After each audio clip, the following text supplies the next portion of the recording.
Welcome to the All Ireland podcast. My name is Dylan Murphy, and with me I have Declan and Owen of Fishbowl Horizons. So thanks very much for coming on, guys. Thanks for having us. So I suppose just to kind of get started, how did the band get started? How did you all meet each other, and how did things get started?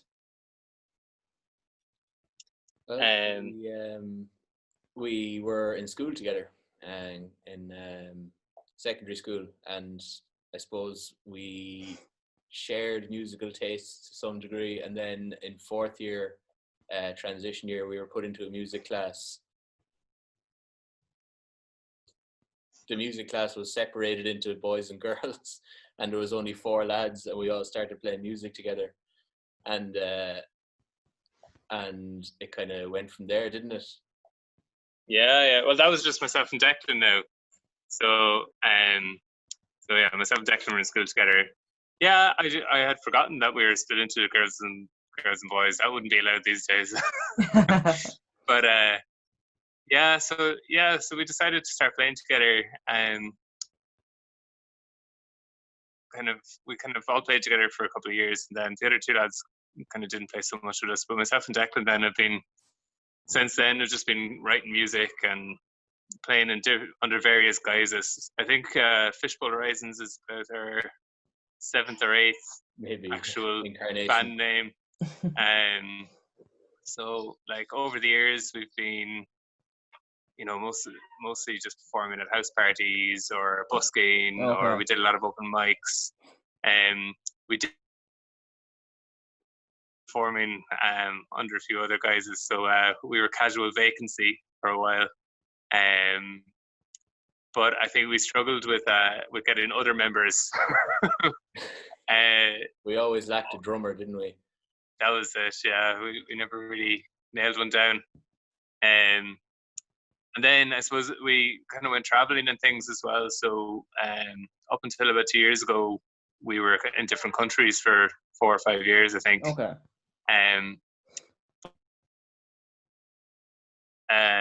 I met 2 lads when I was doing my GP training, and they were interested in joining a band. So Declan just happened to be back in Dublin, and I was in Dublin. So we said we'd all get together, and we started writing music and taking some of our back catalogue and adapting it for the band and things like that. So it's just taken off from there, really, to be honest. And tell me this, you mentioned that you met in the music class and that you started playing together after that. Did you have much of an interest in music individually before that, or do you have any experience performing separately? Well, yeah, I've been playing music since I was very small. I started with the recorder, and then moved on to playing the flute. So from very uncool beginnings, I would do kind of performances like Fresh Matthew and things. But apart from that, then I had learned a bit of guitar when I was younger, but really kind of got very interested in it when we were about 16, around that time. And literally because we could play with other people, And then one other thing that happened in that music class was that these 2 guys, they were called Song School, and they used to go around to different schools, and they'd split up music classes into groups and ask them to write a song, and then they'd actually record it for them in the school over a 2. Probably my first experience anyway of writing a song. It was me, and I don't even think we were in the same group, but it was maybe 10 of us in a group, and they say throw together a few chords and all this, and I had only played pretty much trad music up until that time with like Coatless and stuff, but they stuck a bass guitar in my hands, and that's how in our first version of the band I would have been playing the bass, and Owen would have been on the guitar after that. But eventually the dark ways of the guitar drew me in. We basically can't resist a solo. That's kind of I'd probably describe our music. Yeah. And I guess so. In terms of your music, For someone that's never heard it before, how would you kind of describe it? How would you kind of sell it? So, certainly a lot of our stuff we would describe as being cozy rock. So Okay. it's a genre of our own. It's the kind of rock music you'd bring home to your mother. But psychedelic with it, we've added keys and synths, and just kind of expanded the sound a bit more. And I think we're kind of really getting a lot better at kind of creating our own sound, really.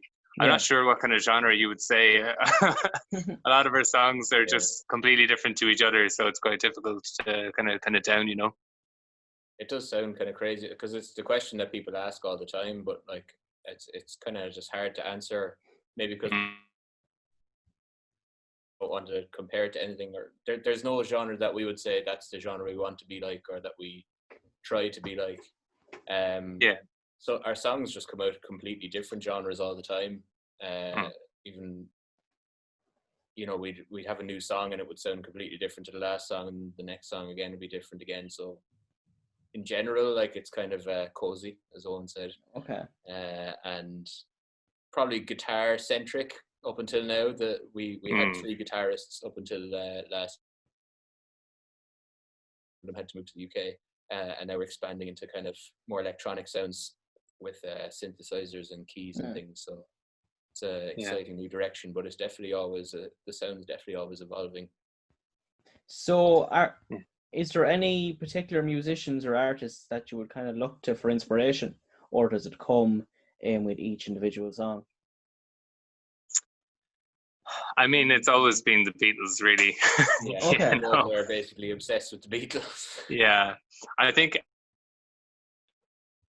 like definitely originally it was the Beatles. Like I don't know what to say. They have 13 albums, something like that, and I've listened to each one 20, 30 times. I can't get enough of it.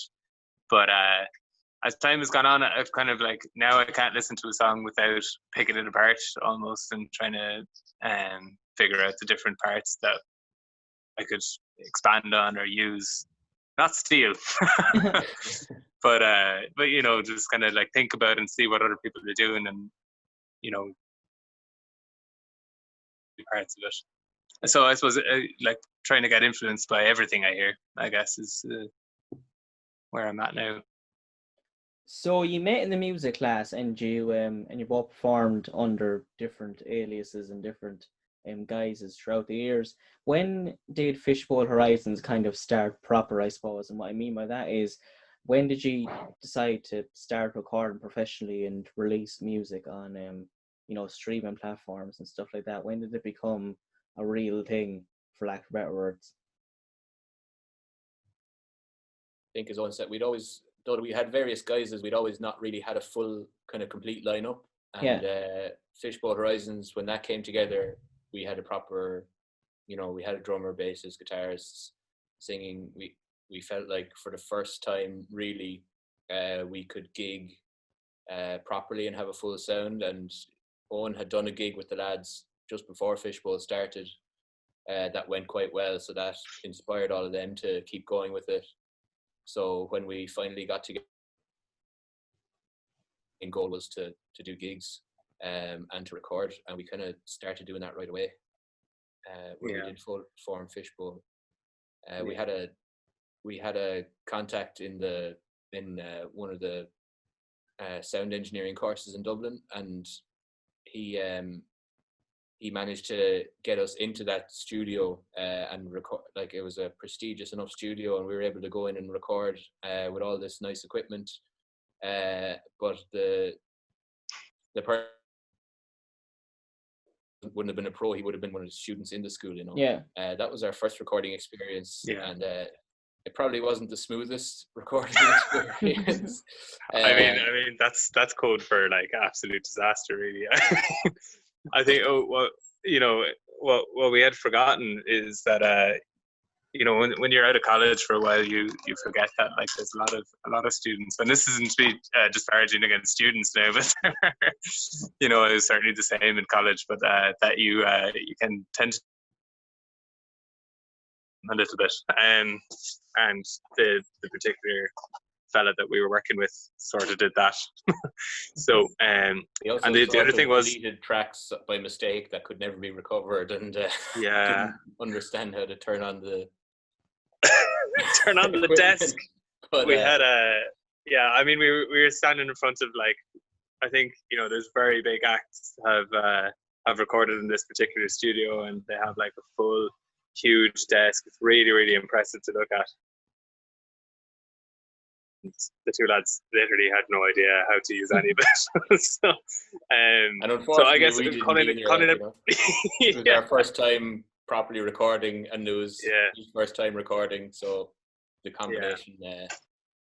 So it was an experience. I mean, what we learned from it is that you need someone who really knows what they're doing, but you also need to be very organized yourself, and you need to know what sound you're looking for, and I think that's something that there's a steep learning curve with, you know, that you just need to approach it with an air of professionalism. Even though I suppose we were very green and very amateur to start with, the next time we did go recording, we were a lot more, I suppose, able for it, really, you know. Yeah. I mean, you have to have the track down so that you can just do it in your sleep, because you can't just be doing take after take after take, you know. There's 5 of you and you're trying to get it right, and time is money, and you're in this situation. You just have to be really focused and be able to concentrate in your bit once and correctly, and that's definitely something we didn't do the first time we were in there. But, we've gotten better at since. And I think we sort of had an impression that we were going to get really creative in the studio, but actually that comes a lot later in your career, I think. You know, I think you really have to, when time is money and you're paying for it yourself, you need to get in there and be well rehearsed and just get the job done, you know. Yeah. Okay. And where did you meet the other band members?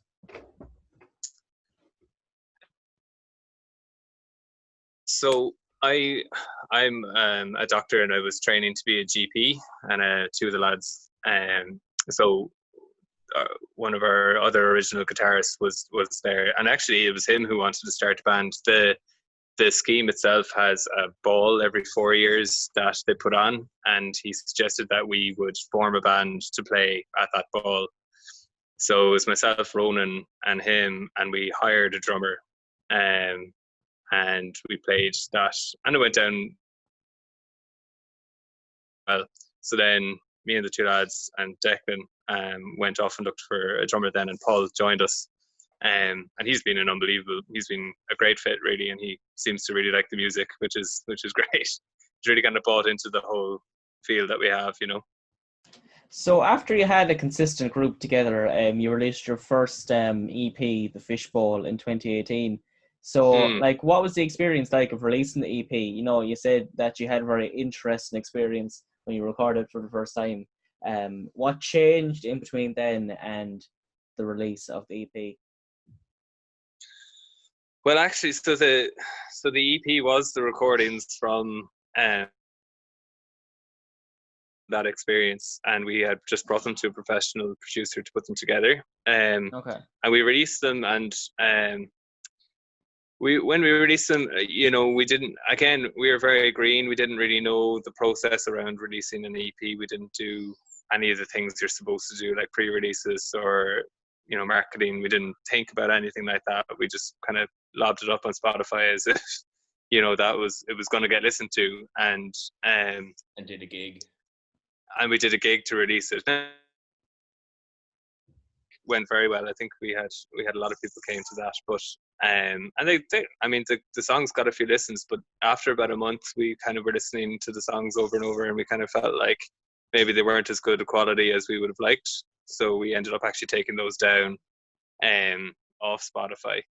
And now they're still available on our SoundCloud, but I think when we release something else, we're going to be a lot more in tune about what we need to do to release an EP properly, you know. Okay. And what would your favorite song from the EP be, if you had to pick one?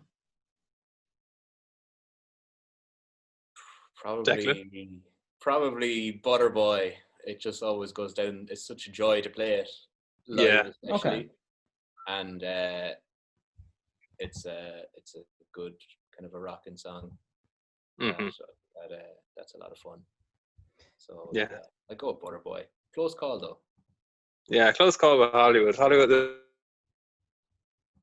place in our heart for Hollywood because we played that for years and years at house parties and everything before we finally kind of structured it with the band. But that's all in like all, I think Butter Boy's song, like, yeah, that we still play.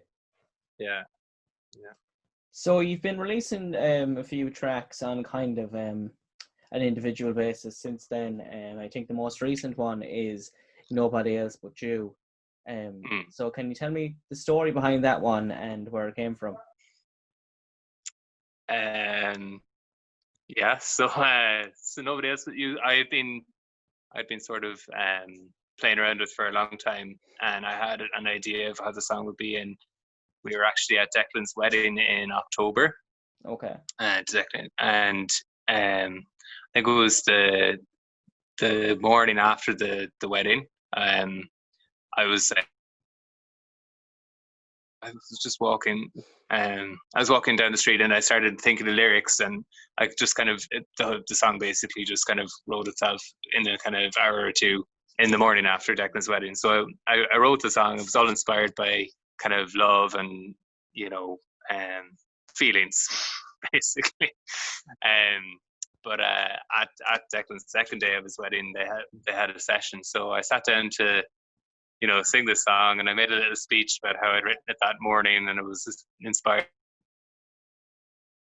and all that.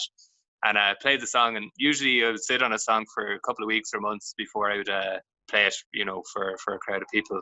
But so I was very nervous about it. So I just played it, and I didn't really look up. And then when I finished it, I got a bit of a clap or anything, and I looked up. Declan and Michaela weren't there. They hadn't heard it at all. But then the video, it was when at the start of the COVID-19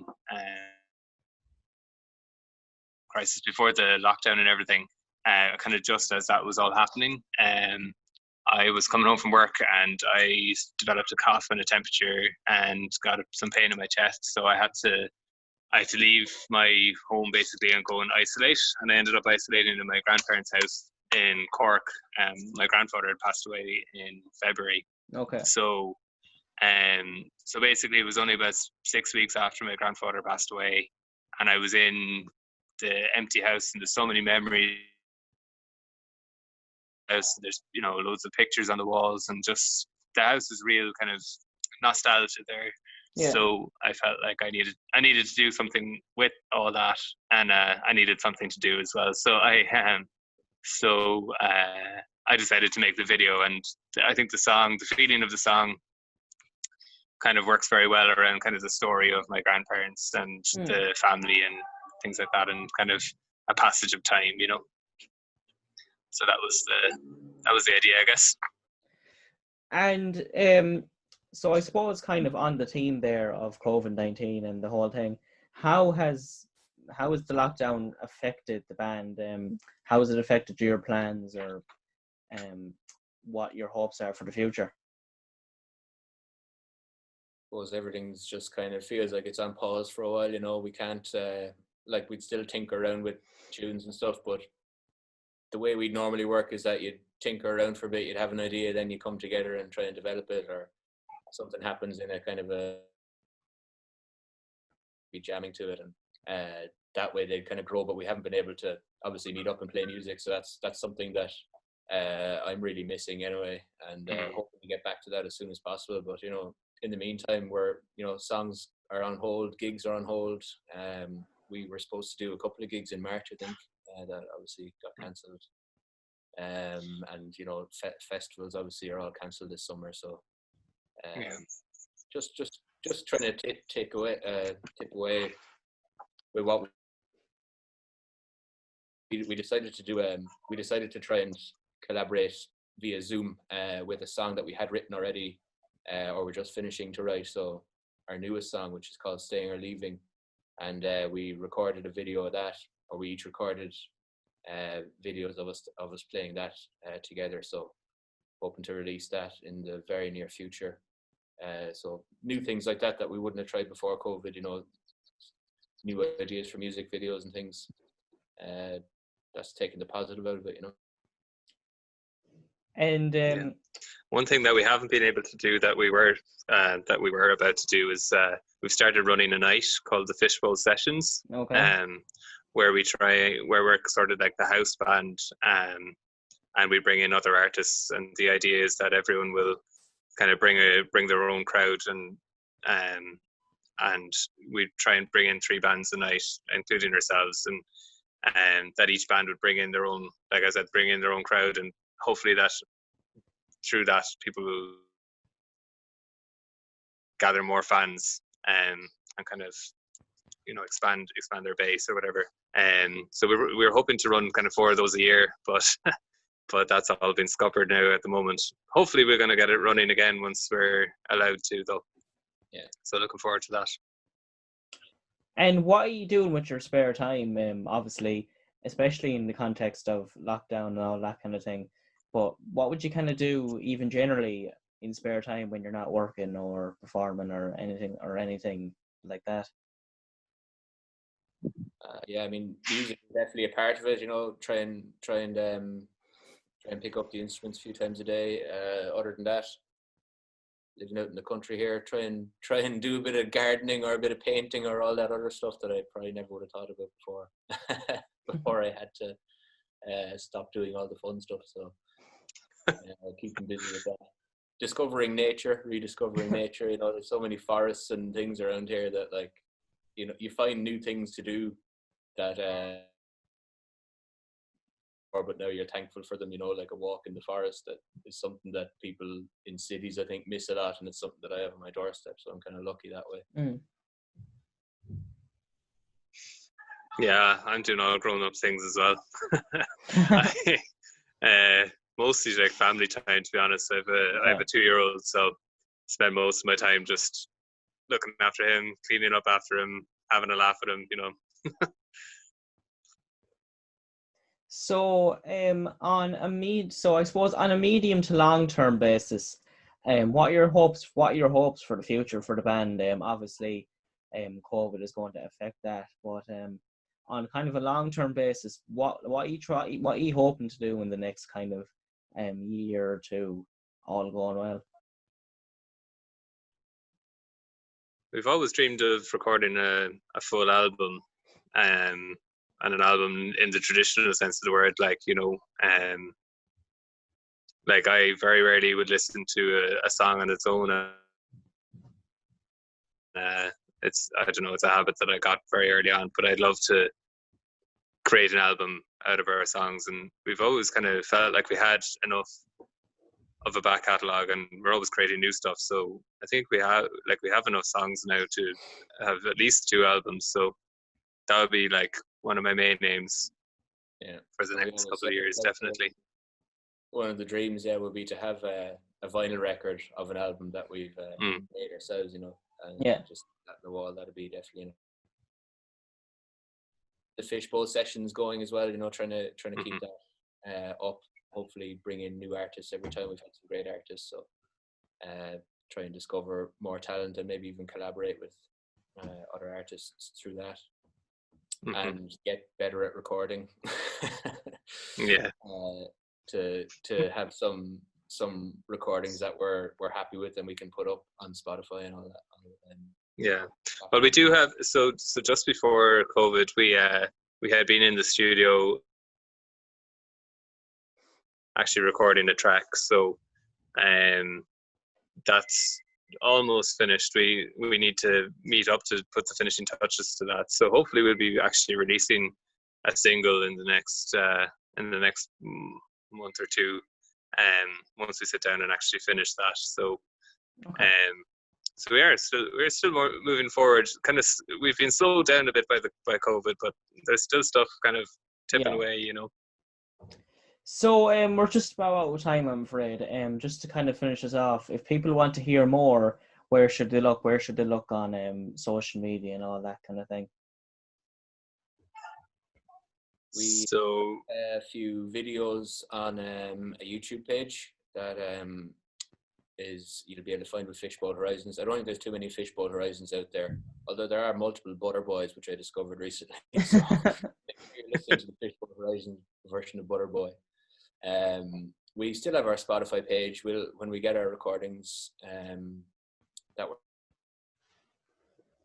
Spotify or on YouTube, we have an Instagram account that we try to post on.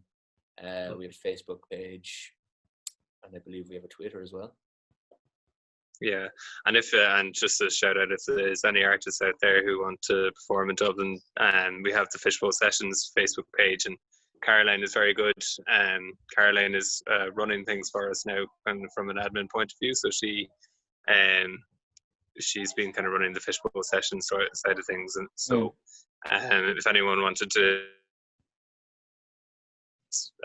then just to contact the Fishbowl Sessions page would be great.